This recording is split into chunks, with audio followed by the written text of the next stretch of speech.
बिहार के नेता प्रतिपक्ष तेजस्वी यादव बीजेपी से मैनेज्ड हैं या फिर वो एक नॉन सीरियस पॉलिटिशियन हैं।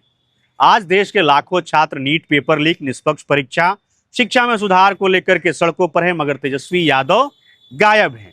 और ये पहली बार नहीं है। आपको याद होगा 2019 में सितंबर अक्टूबर के महीने में पटना में भयंकर बाढ़ की स्थिति हो गई थी। लाखों लोग प्रभावित हुए थे। हजारों लोगों को तो शिविर में रहना पड़ा था।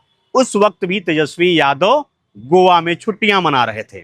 उसके बाद तस्वीरें आई कि हरियाणा के एक पारिवारिक कार्यक्रम में वो शामिल हुए हैं। दूसरा मौका हमने सीएए और एनआरसी के प्रोटेस्ट के दौरान देखा, दिसंबर 2019 से लेकर के जनवरी 2020 तक।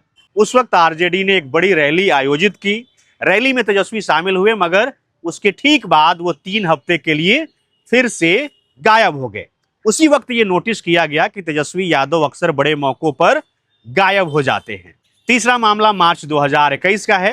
विधानसभा में Bihar special armed police bill पेश हुआ। विधानसभा में खूब हंगामा हुआ। पुलिस और आरजेडी विधायकों के बीच झड़प हो गई, जिसमें कुछ विधायकों को चोटें भी आई। सत्र खत्म होने के बाद ही तेजस्वी दिल्ली चले गए। ये आरोप लगा कि तेजस्वी ने आंदोलन शुरू करके कार्यकर्ताओं को अकेला छोड़ दिया। चौथा मामला 2024 के जून जुलाई महीने का है। आरजेडी ने 23 सीटों पर लोकसभा चुनाव में अपने कैंडिडेट्स उतारे थे, जिसमें से सिर्फ 4 ही जीत पाए। इस बड़ी हार के बाद ये लगा कि पार्टी समीक्षा करेगी हार की, मगर तेजस्वी यादव छुट्टियां मनाने विदेश चले गए।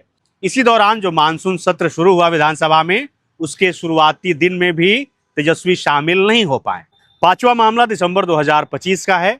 बिहार विधानसभा का शीतकालीन सत्र शुरू हुआ। तेजस्वी एक दिन के लिए शामिल हुए, फिर वो छुट्टियां मनाने यूरोप निकल गए। पूरे सत्र में विपक्ष की जो सबसे बड़ी कुर्सी रही वो खाली ही रही। छठा मामला 2026 का है। दिसंबर 2025 से लेकर के जनवरी 2026 तक तेजस्वी लंबे अवकाश पर रहे, इसकी चर्चा भी हुई। और एक बार फिर से जब लाखों छात्र सड़क पर आंदोलन कर रहे हैं तो तेजस्वी गायब हैं।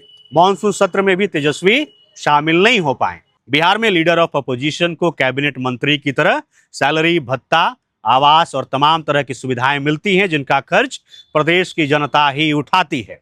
इसलिए कि जनता की वो लड़ाई लड़े, न कि जरूरत पड़ने पर छुट्टियां मनाने विदेश भाग जाएं। अटकलें ये भी लगाई जा रही हैं कि लालू प्रसाद यादव को सुप्रीम कोर्ट से राहत मिलना और उनकी सुरक्षा वापस मिल जाना तेजस्वी यादव की चुप्पी का इनाम है। सच्चाई जो भी है, मगर तेजस्वी यादव के रवैये से तो यही लगता है कि या तो वो बीजेपी से मैनेज्ड है या फिर वो सीरियस पॉलिटिक्स करना ही नहीं चाहते। उनकी प्राथमिकताएं कुछ और ही हैं।